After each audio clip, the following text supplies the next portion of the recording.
Bien le déchirement vécu par l'homme qui ne parvient même pas au stade de la réflexion sur l'opportunité de prendre une décision A, B, dont il ne peut se résoudre à franchir le cap du principe de devoir opérer un choix. Dans la mesure où ce choix ne peut qu'avoir des conséquences sur lesquelles il n'a même pas envie ni temps de se pencher. Alors ce constat le plonge dans un profond désarroi qui le mène à se pencher sur l'utilité même de son existence et qui pourrait, dans certains cas, le pousser à en finir. Alors, sur cette question, je vous renvoie évidemment à mon excellent ouvrage « Suicide, une question de vie ou de mort », disponible en édition de poche pour tout le monde. Oui, car c'est l'utilité de son existence qui tourne essentiellement autour de la question cruciale « Pourquoi dois-je choisir ?» C'est la substantive moelle de cette interrogation épineuse, mais belle, qui a hanté des générations de philosophes. Et je sens dans la salle quelques petits regards sceptiques. Pour les certainement, mais où veulent-ils en venir? Professeur, pour mieux comprendre, pour mieux qu'ils comprennent, je propose de compliquer un peu les choses. La question qui se pose aujourd'hui, le thème de la conférence, est la nécessité de différenciation entre les genres au cœur même de la notion de libre arbitre. En d'autres termes, le centre de gravité de l'acception parallèle inversée de la libre arbitrabilité ne puise tout son sens que dans l'hypothèse où il n'y aurait pas matière à se poser la question. Et, comme tout le monde l'aura compris, ce n'est pas le cas aujourd'hui.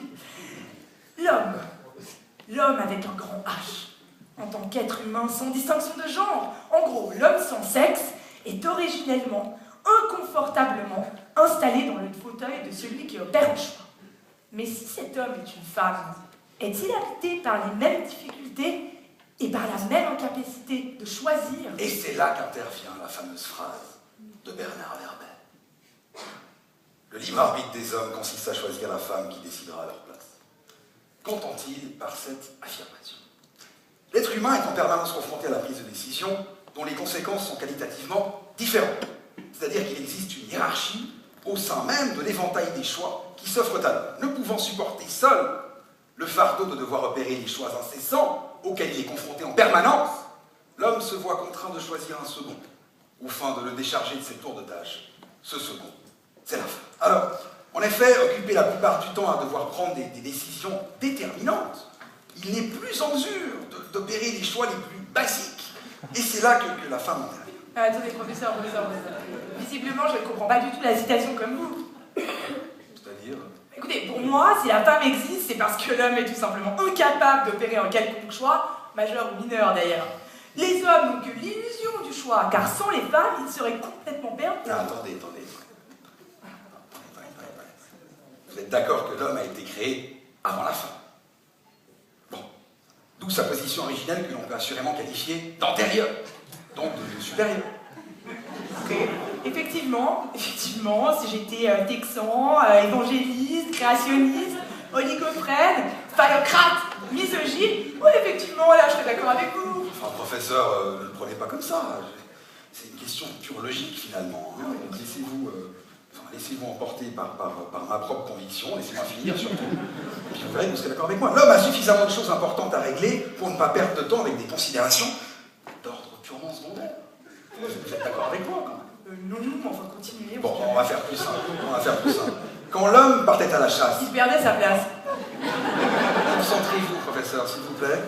Concentrez-vous. Quand l'homme partait à la chasse, avait-il le temps de penser à la décoration de la hutte familiale? À la question de savoir si demain il fallait descendre à la rivière ou au petit ruisseau pour laver le linge? Non, mais attendez, professeur Popper. Mais c'était bon. Prenons les choses différemment. Êtes-vous d'accord pour dire que la femme est non seulement l'égale de l'homme, mais qu'elle en est surtout la providence, le joyau précieux, l'inspiration, la muse? Les choix essentiels de l'existence appartiennent à la femme, voyons. Oui, bien sûr, effectivement. Si j'étais californienne, blonde, que les murs de ma chambre étaient tapissés des posters de Justin Bieber, je serais d'accord avec vous. Non mais attendez, vous êtes d'une effroyable arrogance. Admettez au moins que les hommes et les femmes devraient être égaux. Alors j'admets que pendant un certain temps, c'était pas forcément le cas. Mais désormais, ça l'est plus ou moins. C'est pourquoi vos élans féministes sont d'une futilité invraisemblable. Grotesque. On va résumer, je pense que c'est plus simple. On va résumer. La nature de l'homme, qui est donc supérieur, réside dans le fait qu'il a la liberté de choisir. celle qu'il choisira pour lui, mais tout en conservant la faculté de ne pas suivre les décisions qu'elle prendra à sa place. Et sinon, on est effectivement égaux. Sinon, on est égaux? Non mais vous plaisantez? Vous plaisantez? Bon, je vais me mettre à votre niveau, on va prendre un exemple de ça.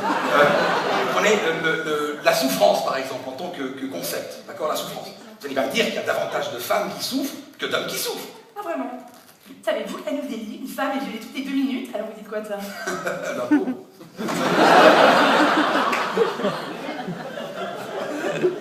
Bon. Je crois qu'on s'écarte un peu du sujet. Revenons-en à la question des choix.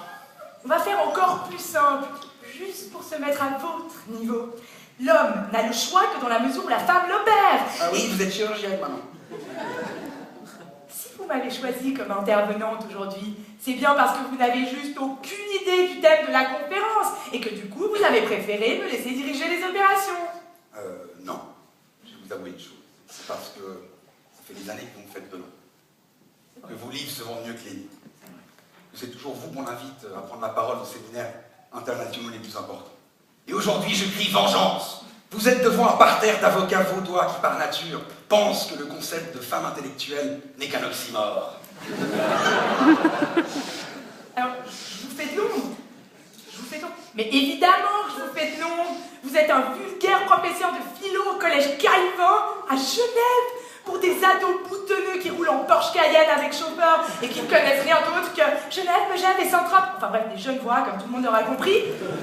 Professeur Bobet, le seul choix éclairé que vous n'ayez jamais fait dans votre vie est de m'avoir choisi pour cette conférence. Eh bien, détrompez-vous.